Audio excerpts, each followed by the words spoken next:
Seja muito bem-vinda ao MeCast, o podcast que tem por objetivo trazer mais prosperidade e leveza, fazendo com que você tenha total clareza em todas as decisões da sua vida. Qual o principal desafio que vocês estão vivendo no dia de hoje?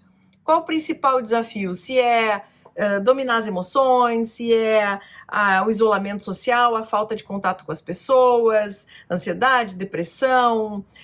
Quais são os desafios principais que vocês experimentam hoje? Assim como a administração é importante na nossa vida financeira, na nossa vida empresarial, também é importante, sim, se faz extremamente importante o gerenciamento dessas emoções, o gerenciar essas emoções, o administrar as emoções. Por quê? Aliás, quem estuda administração sabe, dito pelo Daniel Goleman, que o nosso sucesso, ele depende diretamente, 80% do resultado do nosso sucesso, ele é emocional, ele é inteligência emocional. E 20% do nosso sucesso fica ao encargo, então, das nossas habilidades técnicas, ou seja, daquilo que a gente sabe resolver. Uma das características mais fundamentais, se dá para dizer assim, mas uma das características importantes e fundamentais que nas empresas hoje, dos pontos principais para que a gente tenha uma boa colocação no mercado é a criatividade. Por quê? Porque quanto mais rápido buscarmos soluções para os problemas, ou os desafios, ou os obstáculos que tivermos diante da gente, mais rápido, mais destaque teremos, mais rapidamente entregaremos soluções. E isso é fundamental nos dias de hoje. Então, agora, o que acontece? O que determina um jovem, um profissional, uma pessoa ser criativo? É totalmente determinado pelo estado emocional que essa pessoa experimenta. A gente vai observar quem são as pessoas mais criativas da nossa convivência. São as crianças. As crianças têm um poder de criar, um poder de arriscar muito grande. Por quê? Porque elas não têm julgamento, porque elas não se julgam, porque elas se permitem avançar, criar, experimentar sem o medo do julgamento, sem a autocrítica.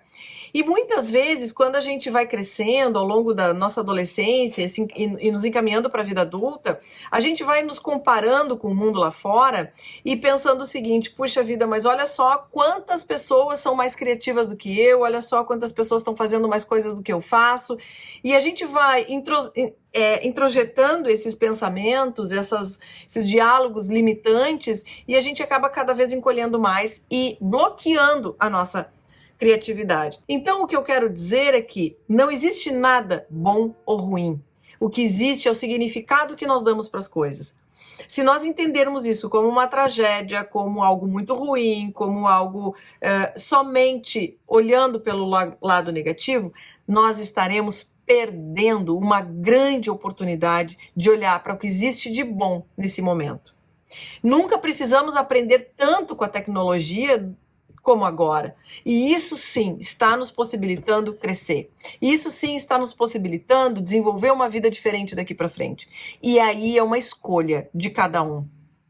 Sempre quando a gente perde alguma coisa, a gente perde alguém que faleceu, a gente perde um relacionamento, a gente encerra um relacionamento, a gente encerra um ciclo dentro de uma empresa, a gente encerra um período numa universidade, sempre quando existe um encerramento, um fim, a gente tem duas escolhas. Eu posso lamentar, que pena que a pessoa faleceu, que pena que a pessoa foi embora, que pena que esse relacionamento acabou, e aí eu ficar olhando para o que foi negativo, que pena que eu fui demitida, ou que pena que eu saí daquela empresa, e aí ficar olhando para tudo que falta.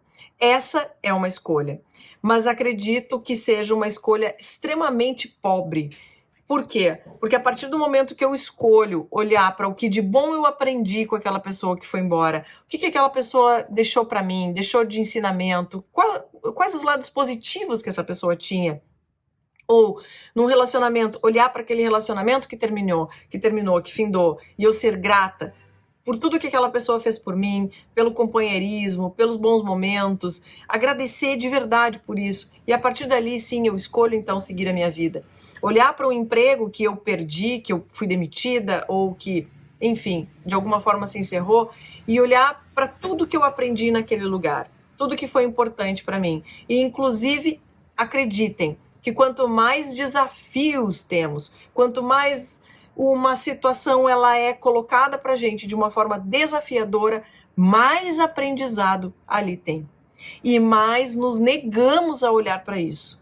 Porque quando estamos diante de uma situação desafiadora, podem ter certeza que existe muito aprendizado para você.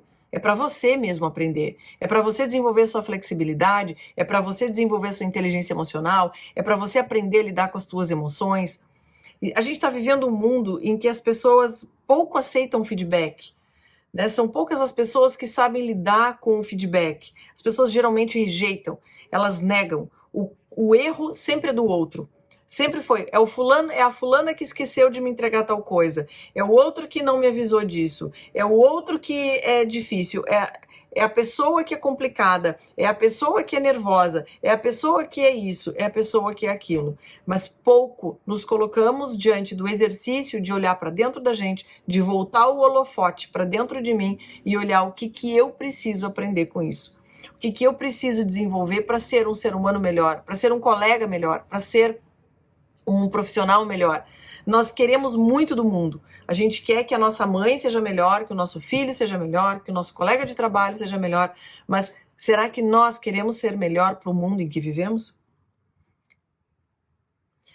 Poucas pessoas param para fazer assim a autoanálise.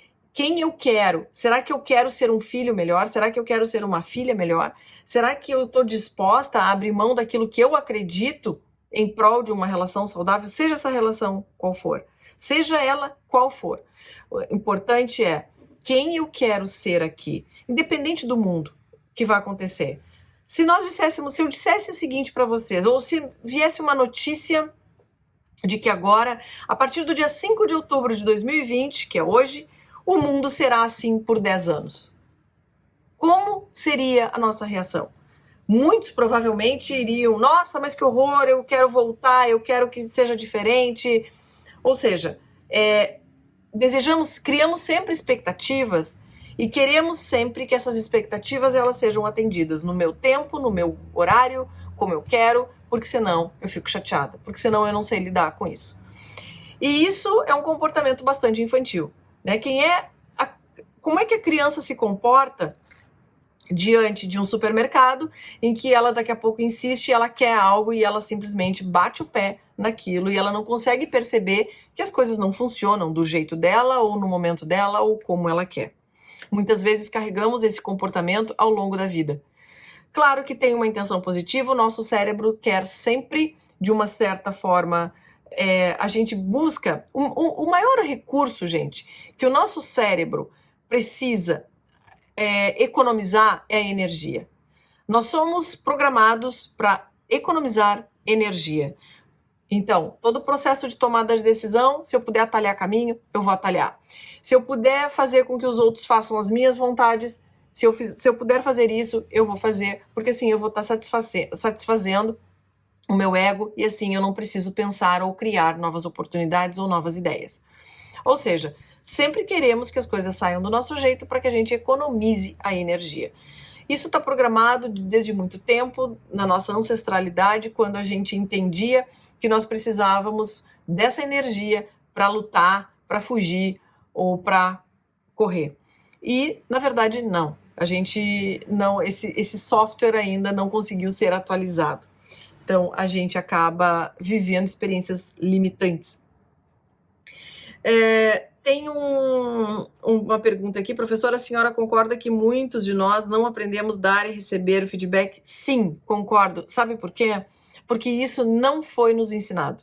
Nós não aprendemos. Ninguém ensinou, infelizmente, nosso sistema educacional, e a gente está percebendo que a gente precisa urgentemente atualizar o nosso modelo mental, o nosso sistema educacional, a nossa forma de aprender. Nós aprendemos muito sobre coisas, nós aprendemos muito sobre fórmulas, nós aprendemos muito sobre estratégias, técnicas, mas pouco aprendemos a lidar com as nossas emoções. Aí o profissional sai, vai para o mercado de trabalho, o primeiro feedback que ele leva, ele já não consegue lidar, ele vai mal para casa, ele chora, ele já se sente, ele sente a sua autoestima abalada, ele já acha que aquele trabalho não é para ele mesmo, ele já acha que ele não tem capacidade de desenvolver as competências pelas quais ele foi contratado. E isso é extremamente limitante e limitado para essa pessoa. Uma pesquisa que saiu recentemente, depois da pandemia, o Brasil, gente, só para contextualizar, o Brasil já era um país desde 2018, infelizmente, que lidera níveis de ansiedade das pessoas, os brasileiros, nós estamos, infelizmente, no ranking, no topo de pessoas mais ansiosas do mundo. Dos 16 países, o Brasil é o que mais sofre de ansiedade como resultado da pandemia do Covid. Então, é o que mostra essa pesquisa. O Brasil já estava na liderança e depois da pandemia continuou e aumentou mais ainda. E agora, eu sempre gosto, a PNL traz um ponto de vista muito interessante a respeito de criação de soluções e caminhos para a mudança. Ou seja, já sabemos que estamos ansiosos, já sabemos que o Brasil, ocupa o primeiro lugar no ranking, mas como fazer agora para sair dessa situação? Como fazer para sermos mais criativos, para sermos mais bem-sucedidos, para desenvolver a nossa capacidade emocional frente a tudo isso que acontece conosco agora? Eu quero dizer para vocês que o primeiro ponto que difere as pessoas bem-sucedidas de pessoas que não são, que vivem no sofrimento ou que não têm o sucesso que gostariam, essas pessoas, elas sabem exatamente que elas são 100% responsáveis pelos seus resultados. Elas jamais culpam outras pessoas. Quando a gente tem um obstáculo e coloca a culpa em outra pessoa, a gente está nos isentando da responsabilidade de buscar a solução para isso, de buscarmos o caminho de solução. Se eu tenho um obstáculo aqui e eu acho que o responsável por esse obstáculo é o meu filho, é minha mãe, é minha sócia, seja lá quem for, eu estou tirando de mim a responsabilidade de resolver isso e transferindo para uma outra pessoa. E aí a pergunta é, será que essa outra pessoa sabe que ela tem esse obstáculo para resolver? Provavelmente não, porque sou eu que estou colocando a responsabilidade nela. Ela nem sabe se tem ou ela nem quer isso para ela. Mas, diante da minha limitação de não saber ou não querer ou não buscar uma estratégia para solucionar isso, eu acabo colocando a culpa nos outros. Segundo ponto, são pessoas que vibram na sequência da alegria. Por que eu estou trazendo isso, gente? Porque, olha só, qual é a forma de nos comunicarmos com o universo? A única forma que a gente tem de se comunicar com o universo é através de frequência. Não adianta eu ir para a janela da minha casa e dizer, universo, eu quero que você me traga prosperidade, universo, eu quero que você me traga um grande amor, universo, eu quero que você me traga um trabalho, um emprego maravilhoso. Não adianta isso. O universo não vai entender, o universo não vai compreender essa linguagem verbal que nós usamos para que a gente se comunique. Qual é a linguagem que o universo entende? O universo entende vibração. Essa é a forma como a gente precisa se comunicar com o universo. Como é que funciona essa questão da vibração? Vergonha, culpa, apatia, dor e medo, tá? Vamos ficar no medo ali. Olha a frequência. Quando a gente está vivendo o estado emocional do medo, eu estou sentindo medo, eu estou sintonizando na frequência de 100 Hz. É a sintonia do medo. O que acontece? Quando eu emito essa frequência para o universo vai sintonizar e ele vai me mandar quem para se conectar comigo? Tudo aquilo que tem a ver com o meu medo. Ou seja, tudo aquilo que eu temo acontece. Gente, todas as pessoas do meu círculo de convivência que temiam pegar o Covid, pegaram o Covid. Todas as pessoas que têm autoimunidade, que cuidam da saúde, que praticam atividade física, que cuidam da sua imunidade e que não temem pegar o Covid, não pegam Covid. Eu não peguei e eu tenho certeza que eu não vou pegar. Por diversos motivos. porque eu não acredito, porque eu vibro na alegria. Segundo, porque eu cuido muito da minha saúde há muito tempo, não é de hoje. Eu pratico atividade física há quase 10 anos. Eu me alimento muito bem, ou seja, eu estou imune. E a partir daí, então, eu acredito que não terei. Claro que a gente tem que tomar os cuidados, obviamente, né? Não significa que eu não vá me cuidar, até porque o cuidado faz parte da minha crença de acreditar que eu não vou ter o Covid. Amor, alegria, 540 Hz.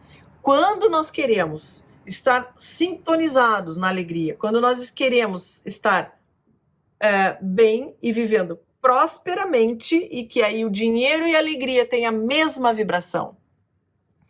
Ou seja, não é eu ter o dinheiro para ficar alegre. Eu só vou então ficar feliz quando eu tiver R$1 milhão na conta. É o contrário. Quando eu estou feliz com aquilo que eu faço, eu posso não ter ainda o dinheiro, eu posso não ter ainda o trabalho que eu quero, eu posso não ter ainda o que eu desejo, mas eu estou feliz apesar disso.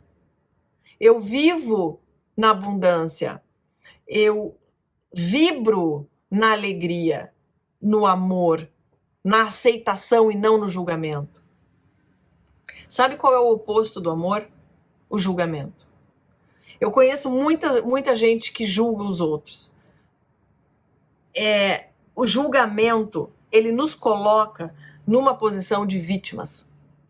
E quando estamos sendo vítimas, a gente sente a culpa, a gente sente dor, a gente sente uma frequência muito baixa. E eu quero dizer para vocês que vibrando nessa energia, nós não chegamos num estado emocional positivo do qual desejamos e queremos.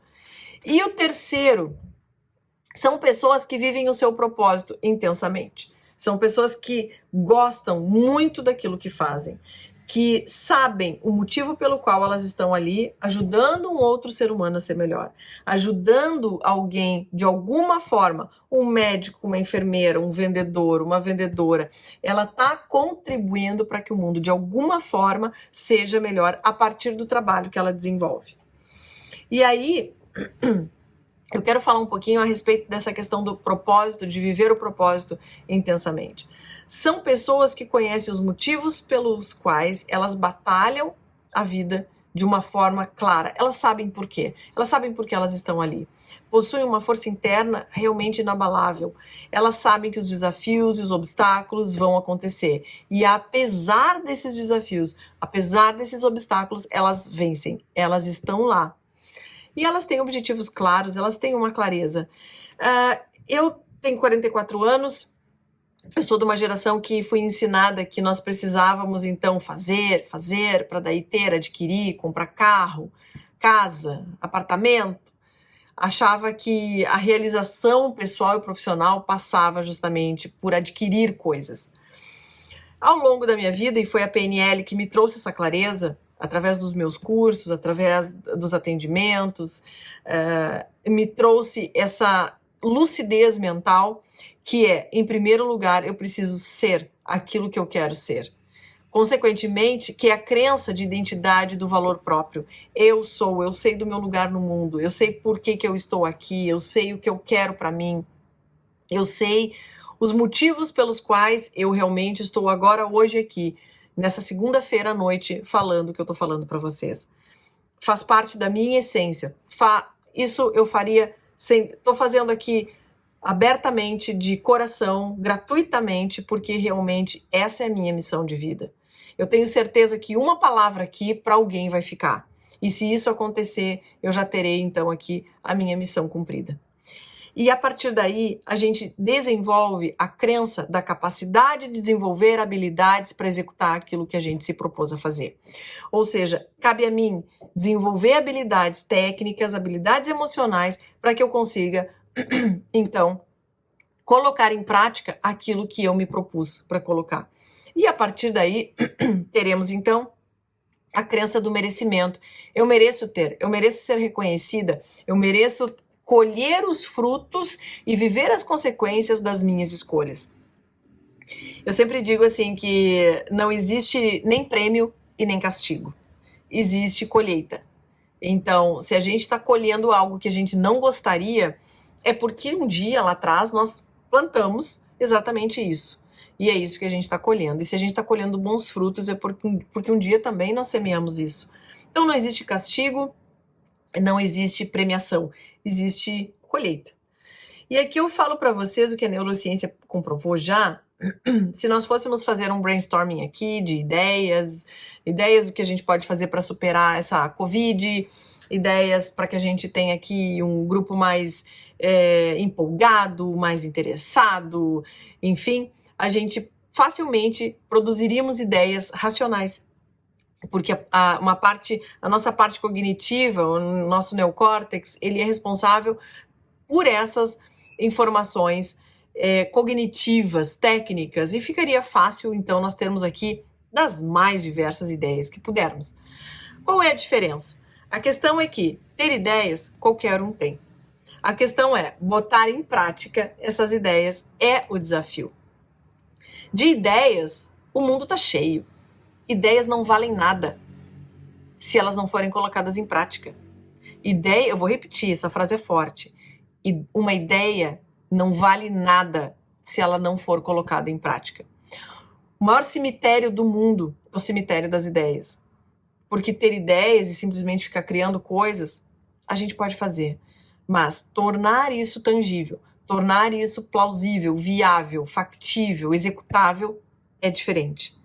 E muitas vezes, o que impede também de termos essa prática é a nossa inteligência emocional. Ou até mesmo aquela alucinação em produzir ideias, mas sem avaliar se é possível você colocar em prática isso. Também é uma parte de um indício de baixa inteligência emocional. Ok, eu vou criar isso para quê? De que forma que eu vou implantar isso? De que forma que isso vai ser possível? E aí, então, a gente começa a entrar num caminho mais tangível e mais executável. O que eu quero dizer aqui é que precisamos ter clareza do que queremos cada vez mais, porque não adianta eu só ter ideias se eu não consigo executá-las. Ou se algo me impede de executá-las, que são os meus medos, os meus anseios, as minhas incertezas, as minhas dúvidas. Se você gostou desse conteúdo, compartilha com as suas amigas e ative as notificações para receber o próximo episódio. Até o próximo!